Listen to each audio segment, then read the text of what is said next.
Ooh, I have some music playing in the background. Hello, everybody, and welcome to Coffee Talk. We are for dance teachers, studio owners, and those who have a passion for dance.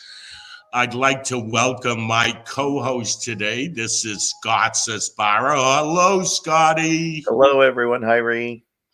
Good to have you here, my friend. Today's guest, you already know Scott Sisbarro, and we will be also bringing in Diane Gudat from Indianapolis, Indiana. For those of you that are joining us online, I'd love to hear where you're from. Say hello, tell us a little bit about yourself. And I'm going to hit this comment box so I can see you.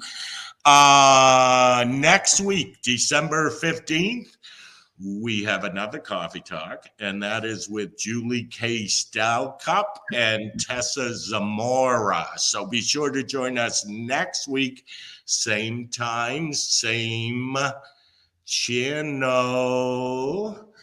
Okay, we have a great show planned for you today. I'm going to start with you, Scotty.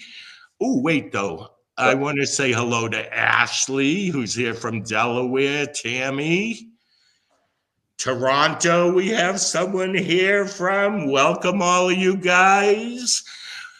Glad to have you on board. Hello, Erica. Hi, Gina.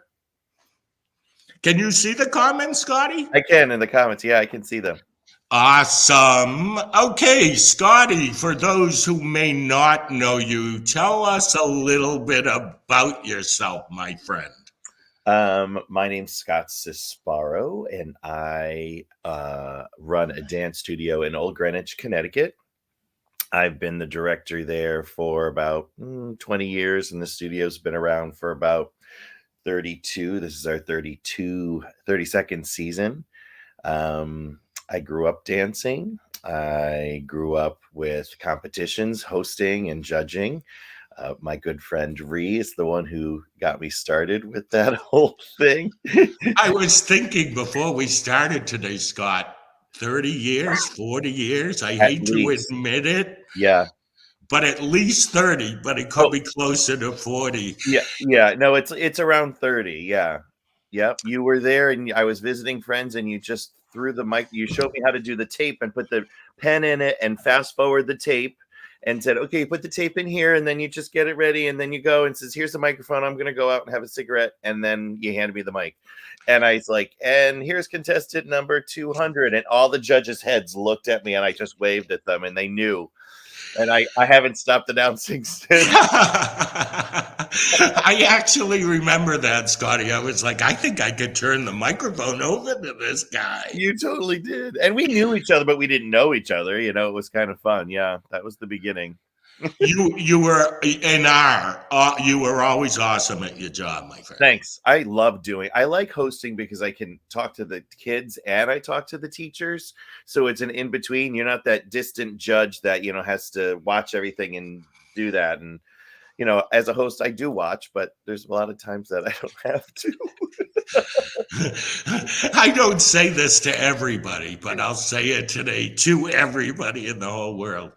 I could sleep for 3 minutes at a time. I could announce a number, give a warm welcome to so-and-so, and then I would close my eyes for 3 minutes. They'd be taking their bow, and I'd say, thank you, so-and-so. Yeah. Oh, you know it. And I know how long dances are, like just regular on the music or on the radio or something. I'm like, that's really long. Or you're judging and you're doing, you know how much you can get done. And you pick up the microphone and I'm like, ooh, this one's really long. Okay, I interrupted. Right.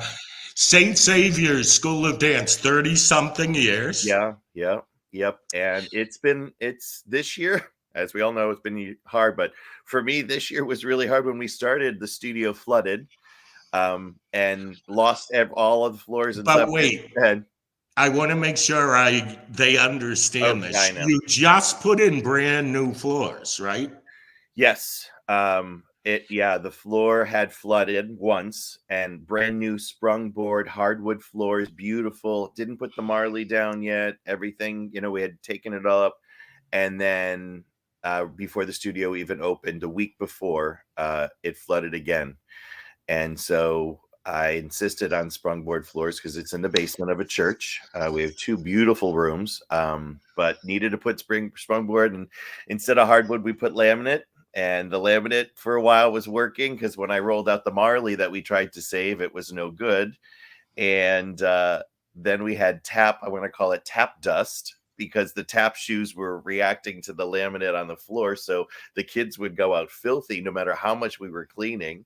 So yeah, it was interesting this year. The waste. We only started 1 week late though. It started we got the people who put the floor in had to rip up the floor. And I just felt so bad for them, and they felt bad for me. It was just, but he was so nice. He said, I have a daughter and I know what it's like, and we want to make sure you're there. And so in the end, it's okay. And we're still going forward, but it's good. You have those 1 or 2 parents who are like, remember that week we started late? Are we going to do a makeup class? And I just want to kill them. But yeah. That is the way it goes, my friend. I know. So what would you say about your year so far? Is enrollment coming back? Is it stagnant? What's going on within your studio in Connecticut? I'm in Old Greenwich, Connecticut, so I'm right over the border from New York. So we have, I didn't realize it, but the families that are there, my existing families, like there's a lot of new families, so a lot of new people. So a lot of my 3 and 4 year classes are packed. I have 16 in one. I have 14 in another. I had to start a new class because there were so many. So that's a good problem. Yes. It's a great problem with my 5 and 6s as well. And we're just about to start our new session. We just break it into 2 just for payment, but it's like a full year. I have new people coming in, new people that still want the spaces. And for the first time, I've actually put away. If I'm teaching the class, I can teach 20, 24 kids. I don't really care with an assistant. It's fine. Let them, they'll be fine. They listen to me for some reason. But if it's another teacher, I always check with them. But I'm mostly doing all the little kids.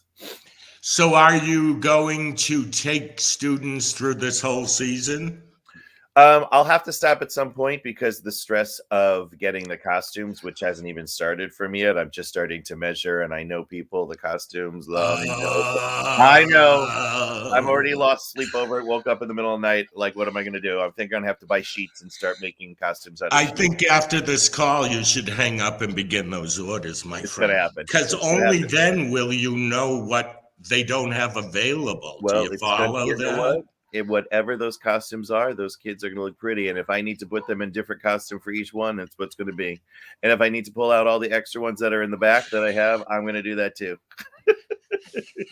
Oh, this is a potpourri year. Everyone gets to wear whatever they want. All right. I like it. That's something everybody can take home. We're going to have a potpourri year. Right. Yeah. That's what my recital will be, potpourri. Yes, you can wear your hair any way you want. No, that absolutely not. Okay, not quite that much. Just costumes. Whatever costume I give you, that's the one you're wearing. So, Scotty, I'm excited that we have Diane here. Me too. Wait, this is a comment that's going to make you feel really good. This is from Pam. Yikes, we ordered in November, and some aren't coming until May. Just thought I'd give you that little comment there. Thank you, Pam. My show's in May before Memorial Day, so literally I'm going to seriously take whatever they have. Let's see if we can't get our viewers to help you with this costume order, Scotty. Oh my God, I would love that. Okay, as I said, we're bringing in Diane Gudat, but in the meantime, while we switch over, I'm going to play a commercial for the 2022 Dance Life Teacher Conference, July 25, 26, 27 in Connecticut. We'll be right back with Diane Gudat.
How cool was that? And we almost got it a second time. Yay. Good job, Troy.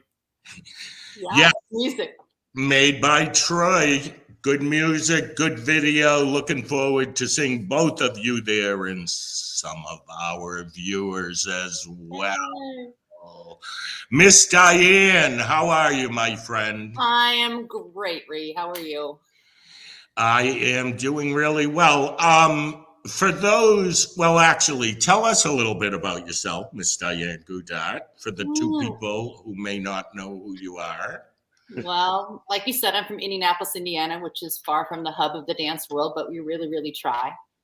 I had a studio for almost 30 years, which I sold to a student, and I continued to work there for another 12 or 13 years until I took myself off the schedule so I can enjoy a little bit of travel, which we really, really love to do. And now I've been invited back. So I taught acro last night for 2 hours. I have a permanent tap slot on Thursdays now. And it's okay. But the best part about it is when I don't want to be there, I just simply say I cannot. And that's just a wonderful, wonderful thing. But the studio's still doing really well, and I'm there, and I'm happy that it's alive and being a part of it still.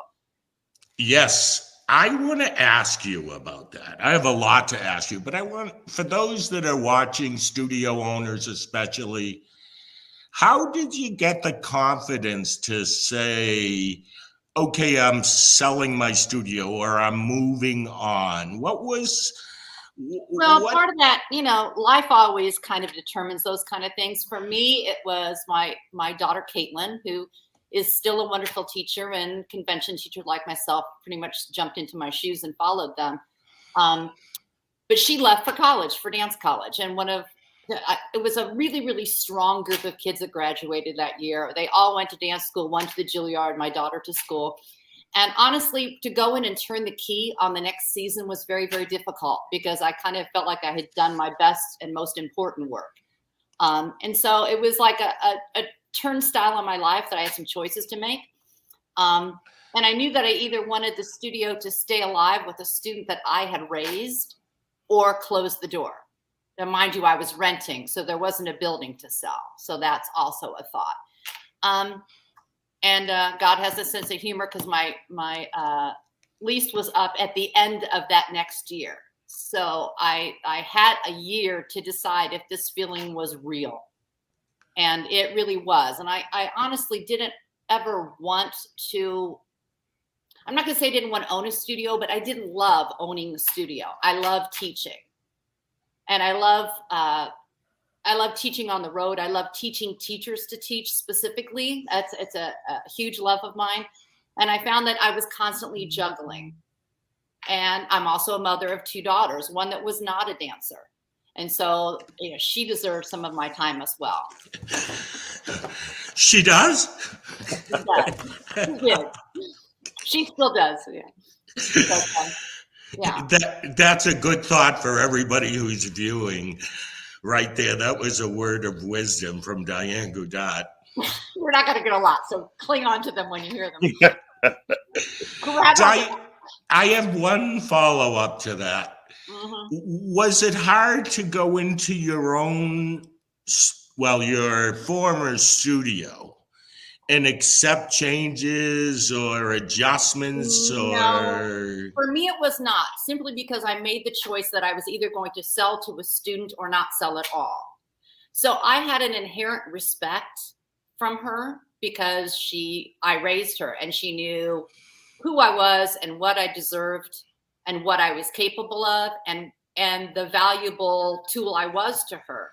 My statement to her was that if I see something different, I'm not going to say anything unless you ask me about it. I will assume it was a decision that you made. So I'm going to keep my mouth shut unless you ask me. But I always have the ability to comment in private to you if I feel like you need it. And I had a couple times over the years, said, wait a minute, I don't like what I see. Can you explain to me what's going on? I mean, I've known Diane forever, and she's told me, she's like, I walked in the studio and this happened, and it says it wasn't a choice I would make, but it's something different, and it's not mine anymore. So, and she's fine with it. She just moves on, and it's like, okay, it's not mine anymore. That's their choice. So, yeah, I was very, very confused the first time the child handed me an envelope. I had no idea it was a paycheck. Child handed you that paycheck? Yes, she'll always be a child to me. Yeah. Oh, okay. I got you. No, the owner handed me a paycheck, and I went, oh, well, I didn't realize till I got it home and opened it up that it was actually a paycheck with the name of the studio at the top, and it was like, oh, so that's what that feels like. And tell them too, Diane, that you have grandchildren now that you bring to the. Oh, so now I'm the dance mom. Lobby. She's the lobby. Actually, I take my grandchildren because my daughter's teaching down the hallway. So now I put the kids in the leotard, put their hair up, go to the studio, forget to take them to the bathroom, put the leotard on backwards. She did the leotard backwards. She did the horrible stuff. I sit in the office with and the lobby with the other moms. It's freakish. It's a complete, and I'm not good at it. I got to ask you, since Scott brought it up, what's it like being a grandma, my friend? At first it was a little shocking because I didn't think I was old enough to do that. The kids call me Mimi. They never call me grandma. But it's been interesting because I found that while I had my own children, and my husband luckily is incredibly domestic and a great guy and had a big hand in raising them, I was very busy when they were little. And I'm not as busy now. So I'm able to kind of not really redo because they're not the same kids, but revisit that, be a little bit more relaxed with them.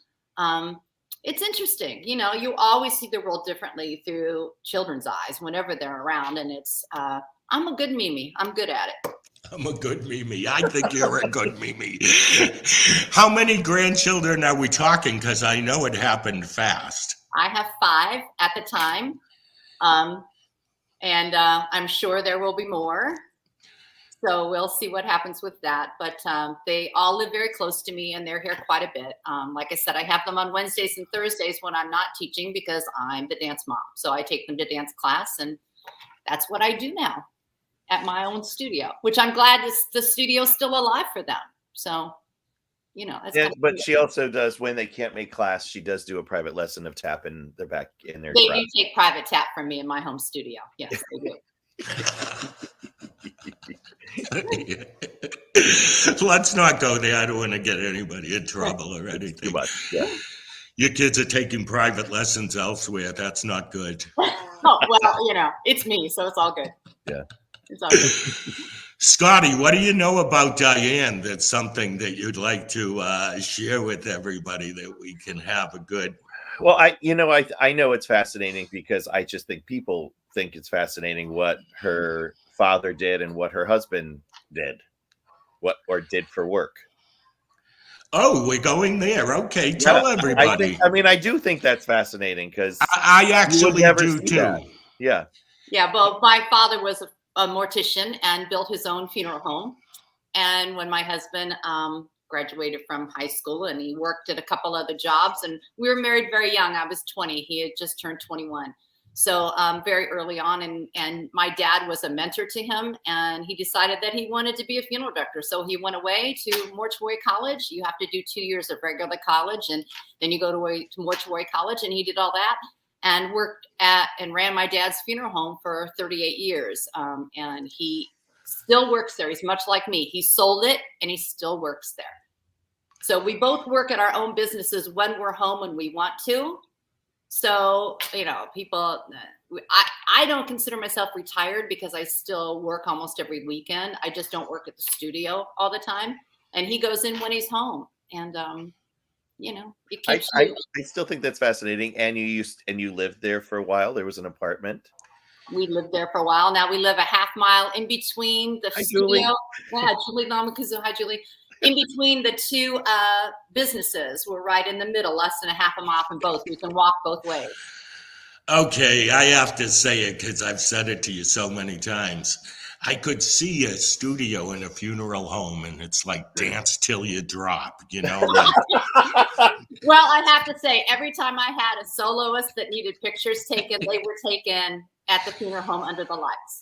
And for my New England friends who a lot of funeral homes are old Victorian houses and stuff, that's not what it's like in Indianapolis. It's a big, No, this looks like a ski giant lodge. building. It's about 140 feet long. It looks like a ski lodge. It's made out of Indiana limestone. And it could be a dance studio. I mean, the rooms are huge with dividers that you could open up. I have had rehearsal in there before, and I always took headshots in there because the lighting is fantastic. Why I got that dance till you drop thing is people from New England may remember a guy named Cardinal Spellman. And he had built a home in, was it Winthrop? No, Whitman, Massachusetts, that eventually became a funeral home. And I went and looked at that property for a studio, and that's where I first got the Dance Till You Drop concept. It's a little bit bizarre. My husband was sponsored a triathlon team. It was called Try Till You Die. And we also sponsored a demolition derby car. So. Okay, Diane. You're an I need a sip of my coffee. You're an author. I am, yeah. A multiple author. Yeah, Tell our viewers about your writing and what you're passionate about. When it comes to dance, I do not have a dance degree. And in the beginning, I was looking, it was a definite choice to write a book about acrobatics in a way to prove what was inside my head.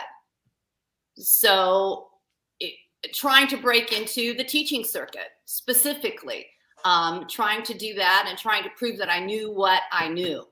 So creating this book and showing this knowledge in written form was a little bit of a replacement for a dance degree at the time. And recalling that I'm a little bit older and dance degrees were not as common or as easy to get at that point, nor were they as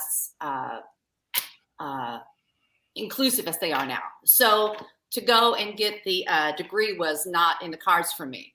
So wrote the acro book, that went over well, and lo and behold, started getting jobs teaching acro, which is a little bit dangerous to do on the road, to be honest. I really applaud the people that go to convention to teach acro, because you have a room full of I don't know who you are, you know. So I started to get to the point where I said, yes, I will come and teach acro, because acro teachers are few and far between. And I knew that. That's why I decided to do the door with the acro first, to try to get in the door with acro. I said, sure, I'll do that, but you have to let me teach a tap class as well. And that started to go, and eventually I was able to kind of let go of the acro on the road. Although, like I said, I just taught it last night.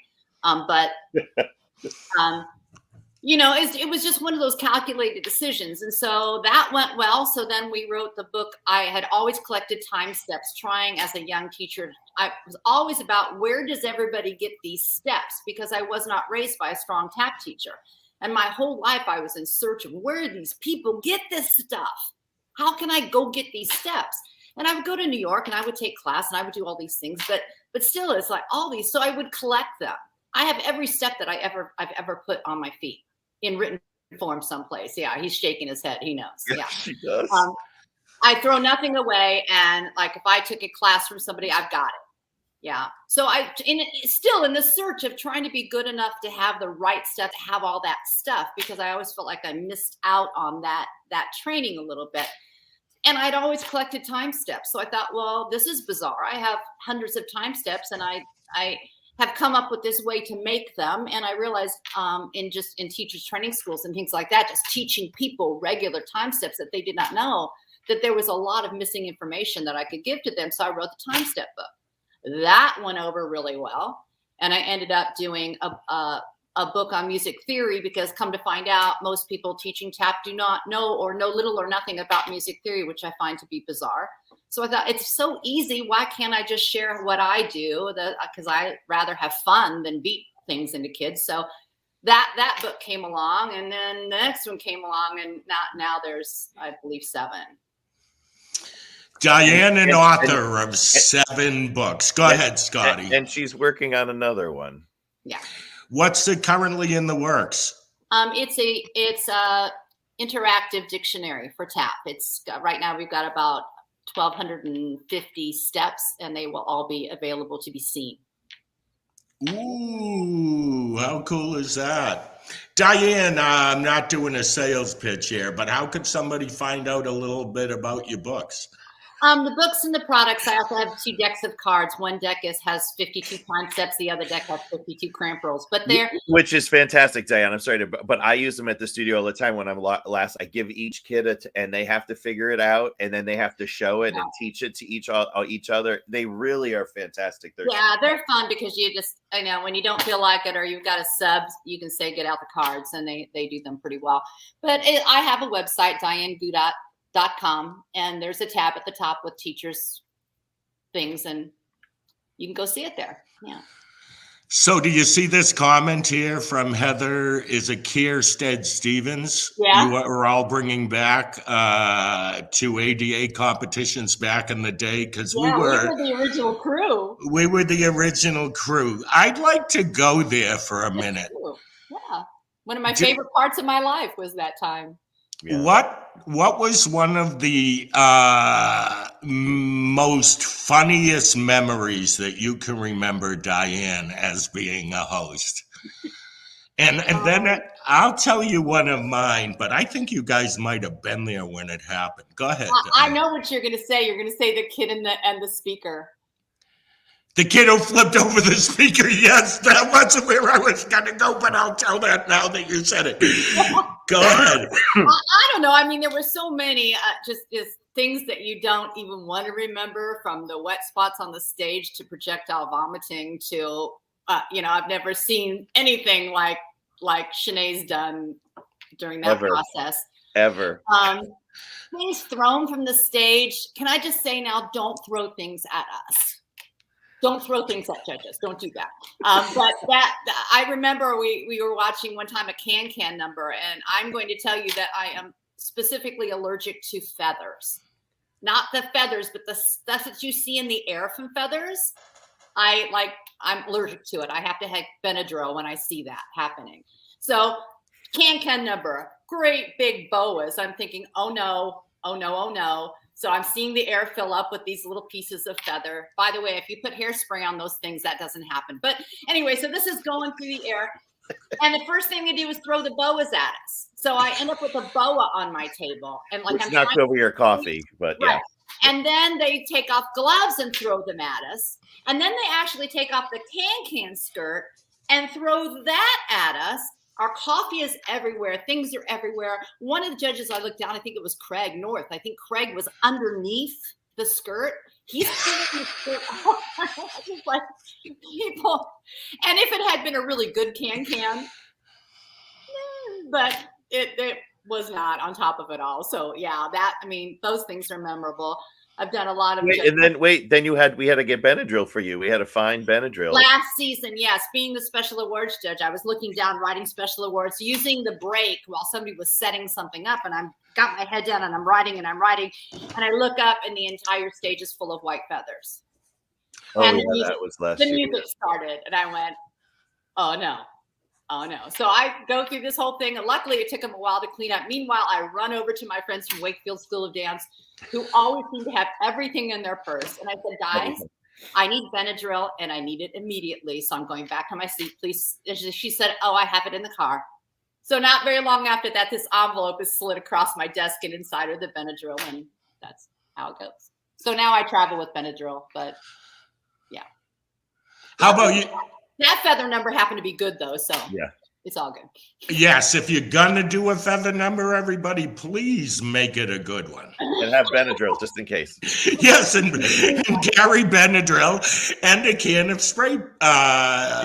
Hairspray. Yeah. Okay, yeah. Look at all we just learned today about how to use feathers within our choreography. Spray those babies with hairspray before. How cool is that? Scotty, what's one of your funniest? I totally have to tell you, we were in Florida and there was a Ghostbusters number on stage, and they were dressed in the white modern bags, and dancing around, and it was a production number. Well, Yeah, with the stretch bags inside, so you couldn't really see. Well, I'm off to the side. Judges are all to my right, and all of a sudden, a child literally fell off the stage. It wasn't far; it was short. It was a look, but she kind of tumbled down the stairs. So, of course, I run over, and like someone else run over. And you don't want her to be frightened. You don't want, I was like, "Are you okay? Are you okay?" And ripping the bag off. Are you okay? She's like, "Yes." And I'm like, "Go back." Go back and dance. And so we threw her back on the stage and she finished through and the judges were laughing and I was laughing. Well, it was so funny that, I mean, she was fine. She was not hurt. Nothing was broken, but I just didn't want her to be in shock and sit there and cry because she was young enough that I could have gone either way. Threw her back on stage. Well, that video ended up being like the highlight. Everyone wanted to see it. We had to stop the video out in the lobby because but that was one of that. I mean, I have many, but that is one of the ones I will never forget. Yeah, we've rewatched a number of numbers. Yeah. Yeah, just because we can't, like, did that happen? Oh, I know another one. We were in, I think you might, I was in Massachusetts and a dance number was on, middle of a blizzard snowstorm. We should have canceled. Everything was closed. I mean, I'm talking a lot of snow. There were a lot of competitions in those days. Right. It should have been closed. The kids are there. You're just going to keep dancing. I will never forget it. I announced the number. I said, bring on the light. And then all of a sudden, all of the power went out in the entire building. I was there. And it was before really cell phones, but it was cell phones. And so we're like, I'm yelling at my announcer yelling, just loud teacher voice. Because the kids are screaming. I'm like, stop screaming, everyone, yelling, be quiet. We're good. We're good. He says, okay, just sit down where you are. The kids kept dancing on the stage. I'm like, stop dancing. Stop dancing. Ended up asking the teachers if they wanted me to do awards for what we had. We did. I released each class, each studio one at a time because everything was starting to get dark. And then after it was done, I just sat down and I cried because it was just so much anxiety that, it's like I can handle any problem crisis, but every crisis, I just fall apart. So it was just like, give me anything. I can make it happen. But then afterward, I'm just a mess. So yeah, bring on the light and then nothing. And then nothing. Diane Kelly was there. Diane Kelly, remember that because I remember she was one of those people that were there. Yeah, it was funny. Your cat's behind you now. I think it's Lucy. There she is. Yeah. Oh, you can tell the difference, Diane. Yeah, she knows the difference. Yeah. Okay, I'm going to tell the Diane story real fast, the one you brought up. So, hosting a competition in Rhode Island, Hope Spec Studio, and a girl comes out and she does roundoff, back handspring, back handspring, back handspring, back handspring, back handspring. And there is a speaker laying on the corner of the stage over the stairs or at the top of the stairs. She back handsprings over the speaker. She's now on her hands on the stair with her legs like dangling like this. Now I'm laughing because when I see stuff like that, I laugh. Okay, so I am not a good person to run up and, be that medical emergency because I have to get over what I just saw. So she flips over the speaker. We close the curtain. All my judges run up to go help this girl. I run out in the parking lot and can't stop laughing because of what I just saw. But wait, okay, so that's that. I won't forget it ever. 2 weeks later, we go to a different dance competition that my brother's kids are in. We're outside. We come back in and the curtain is closed. And I'm looking around. I go, what happened? They go, oh, a girl just fell down. Okay, so they closed the curtain. And I'm thinking, wow, I wonder if it's one of Rennie's kids or whatever. So I wander backstage. Laying on the floor is the girl who flipped over the speaker 2 weeks before. And 2 weeks before, they took her out in an ambulance. Oh, jeez. The mother is backstage going, make sure she's hurt before you call an ambulance. It cost me $280 the last time, and she's going on this whole race. So I looked at the little girl, and I think it was Hope that was there. I go, maybe she should start center stage, look right, look left, and just do something simple.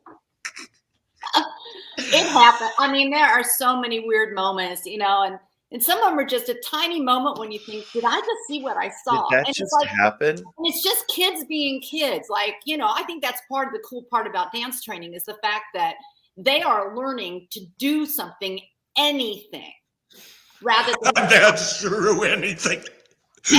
And teachers, if you're gonna do Five Guys Named Mo, don't put 2 other kids in it because that's 7 guys named Mo. 7 kids named Mo. It happens all the time. I had it. It was 5 guys named Mo. We need to do a friends who actually never went to class, and they stood on the side and didn't even snap their fingers at the same time. I was so confused. Yeah. And Rhee, I remember this one. Rhee, you were hosting, and it was way back in the day that it was like a competition started on a Wednesday, and it was a Wednesday, a Thursday, a Friday, Saturday. It got to Sunday. It was a senior farewell piece to Bridge Over Troubled Water that Kelly Canone did. And it starts off with the music. And then all of a sudden you hear, I've had you. It was her talking underneath. I've watched you grow up since you were 3. And by the end of the number, Diane, were you there at that one? Was that one? Sobbing. All of the judges, we had to stop. We stopped the competition. We had to leave the room. We were sobbing. But yeah, it's just... there's things that you never forget when you're there.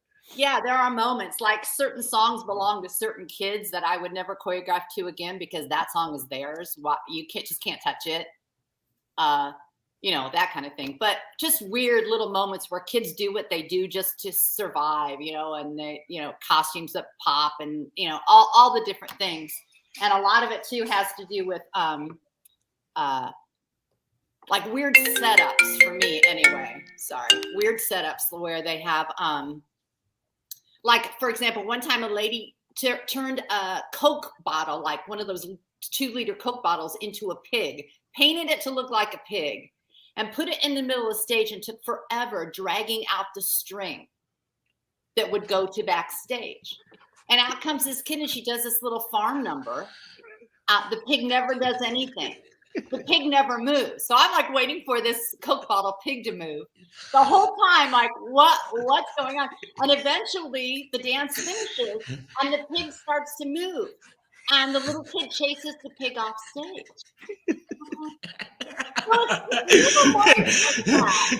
You're like, isn't that adorable? I'm like, what's she gonna do with the pig? She's gonna pick it up, she's gonna dance with the pig. And instead of watching the kid dance the entire time, I'm like, so what's up with the pig? What happened with the pig? So yeah, it's amazing when I work with Diane, which we get to work a lot together, although sometimes we don't because we're too funny and we get in trouble. But she's brilliant when it comes to special awards because she remembers every number without like writing things down. She really remembers numbers and does the specials that way. And it's sincere. She would never give an award to someone that doesn't deserve it. It's always heartfelt and it's a learning experience. It's not just, oh, great lipstick or, ooh, great hair. It's always, this is what your arabesque needs to look like because look at how her foot is and her supporting leg. And so it's an education for the audience and parents. You're welcome. I love when you do that. And I've learned things when I get to do specials because I, base it on what she does. But she's brilliant when it comes to doing special awards. There's this, the thing that I like to do is be the buffer between when somebody's award is called. It's a gold. Maybe you thought you were going to get the ultimate gold. Maybe it's a silver and you're not quite sure why. And you've been given that award and you're sitting there and the parents are over there. And mind you, the parents are the larger problem.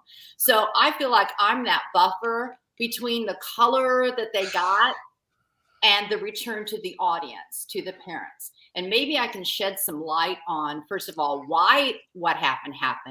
And maybe I can find a few more kids that are going to go back to their seat with a little bit more than maybe the silver that they got.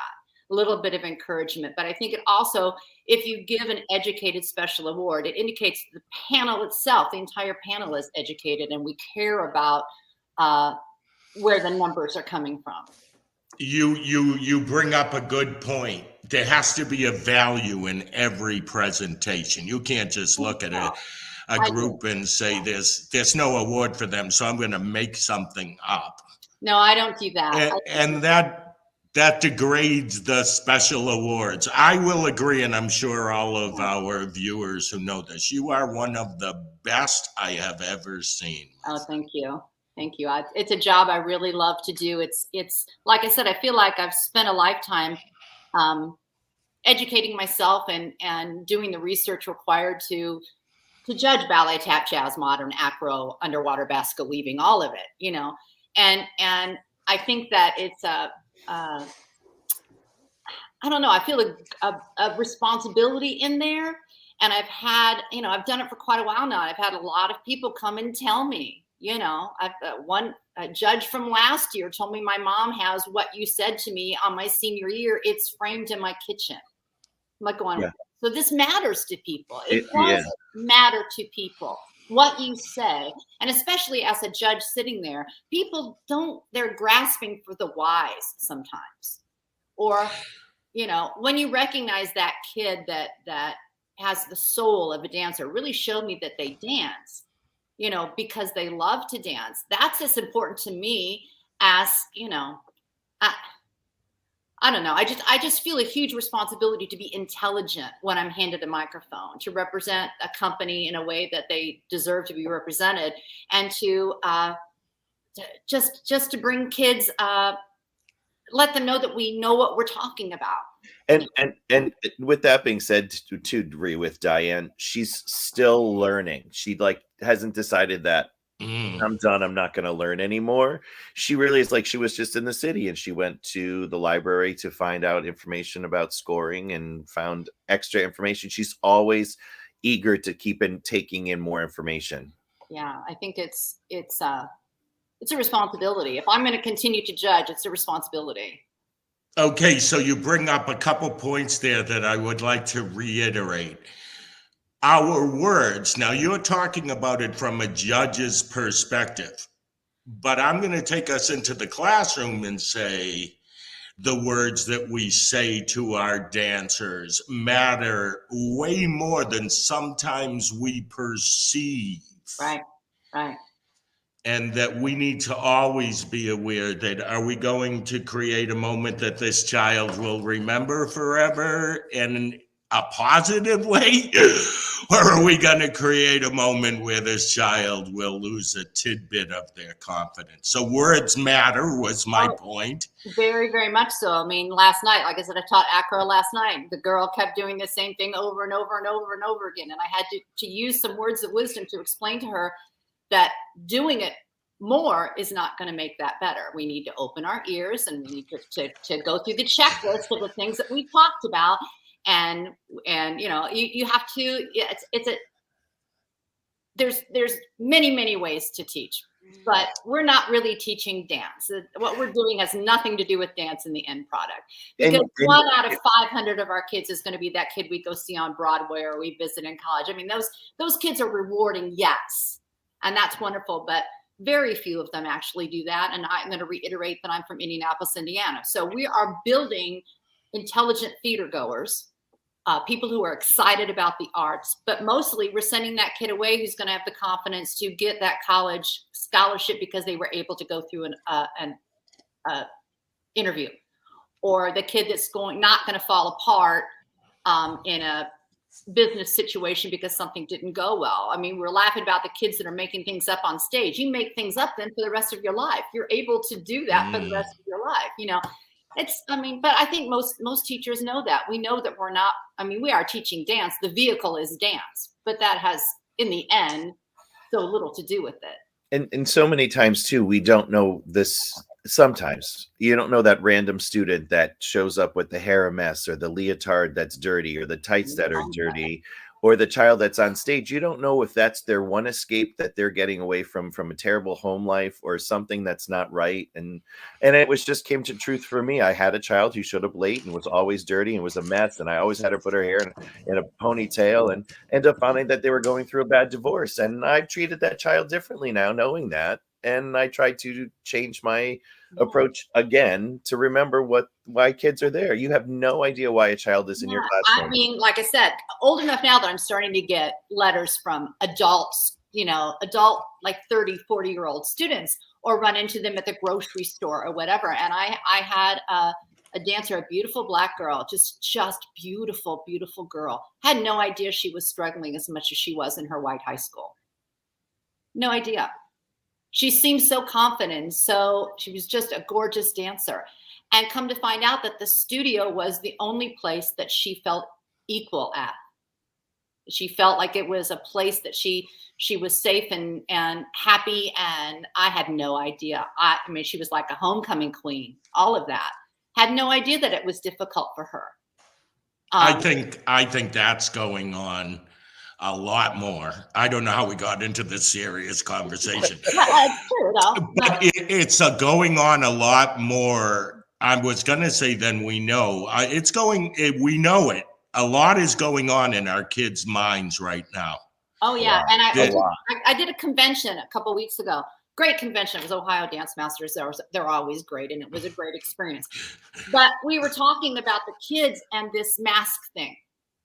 And their faces, some of them have kind of atrophied from lack of use underneath this mask.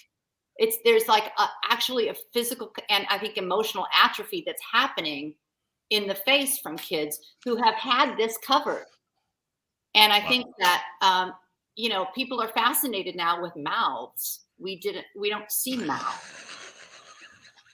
Okay. I think it's a big deal.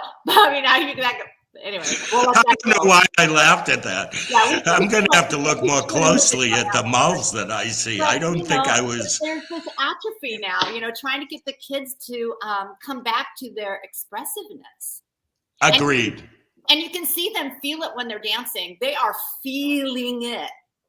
They need it. They feel it. But it's not coming out here as much. That's been my biggest thing in the last season, and I've already judged almost, I would say, 2,000 kids since September, and it's a running thing. You can see that they feel it, but that for some reason this is not happening anymore. We already had that kind of teenage angsty thing going anyway, but I think it's for the last 12 years. Yes, even more so. But yeah, I think the kids have been really affected, and I think that they're happy to be out of their house. Agreed. I think they're happy to, I see a lot less nitpicking amongst the kids because I think they're just happy to be with each other. Okay, we're going to start winding down, but I want to say that on this subject, we as teachers have to be more aware and adjust how we teach and our expectations. Oh, absolutely. To where the kids are at now, because this isn't like we're going to have magic words to turn this around. We must learn how to adjust to what the kids are feeling and thinking and discover ways to make breakthroughs. Right. I think we have to, it has to be more fun.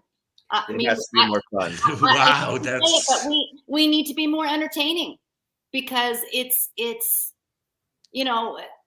I've always felt like this. If kids have an aptitude, they're going to retain that aptitude. It's like a math aptitude in math. They're going to retain it. So if you slow down a little bit and worry a little bit less about what they're getting, how much better are they this year? Maybe this year is about the fun. Maybe this year is about a game. Maybe this year isn't so much about, not that you want to ease up on the technique, mind you, no. But maybe that shouldn't be the thing. Maybe we should do more theater face work. Maybe we should, but I think it has to be more fun for them because right now it's an escape as much as anything else. It's an escape. And you can see it in their face when they come in the door. We're still taking temperatures. We're still wearing masks.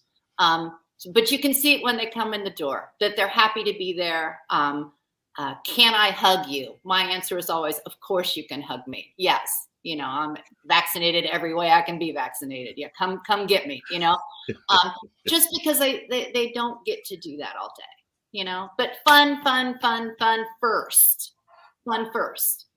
And it's easy to do that. Games in the classroom are easy to make up. Just use your creativity a little bit more. Keep props in your room. Keep everything that you need. If it looks like fun, buy it. Bring it to the studio. Think about what to do it when you see it next. But your room, my room is always a mess when I'm done. There's stuff all over the floor. There's writing all over the mirror. There's chalk on the floor. There's chalk on the kids. Just because it's fun. It's fun, you know? It's time. It's time. I think, yes, things have changed and our expectations were higher prior to the pandemic, but maybe it should have been more fun the whole time. That's all I want to say. I kind of think so. And I think that I've said this before, that this whole COVID thing is the ability to hit that reset button and to quit trying to outdo yourself all the time. Quit trying to outdo the recital. It needs to be better, better, better. Well, we've come from the park to the garage, to the wherever we're having recitals, to here's a QR code, use your phone. So we've scaled down. And I think we can hit the reset button now and start over. And maybe we don't need to climb to that mountain of $8,000 worth of new lights and the 200-page program and is that dance really? Is that what the parents are there for? And aren't you selling to your own client at that point? So maybe we can just hit the button and say, you know what? Let's be simple. Let's be Little House on the Prairie instead of Oh my God. Walmart blue light sale. Can we just accept that this is okay this way? It's fine. It's fine. And go back to the roots of what your mother and my grandmother and other people did out of their homes and the simplicity of that, the basic sweet simplicity of it. And if we're going there, we really do have to wind down, but I had a feeling this was We'll come back another time. We'll come back. If I think of my mother's teaching, and I think back to having memories of her teaching, I have more memories of her sitting on the floor with a group of babies, singing at the top of her lungs, because back in that day, every student mattered. Mm-hmm. Not because this is before competition, right? She'd look around that room and that would be her income, and that would be, she has to bring joy to those kids. Yeah. And that's, I mean, I think if we leave anything from everything, it's just that word joy. Try to find it again. Right. It was lost for a year or so, and we're very stressed, especially the owners. Very stressed. I was never so glad I sold my studio in all my life. Yeah. But they're all warriors, and I think maybe sometimes we just need to stop and find that, it's Christmas season and all of that stuff.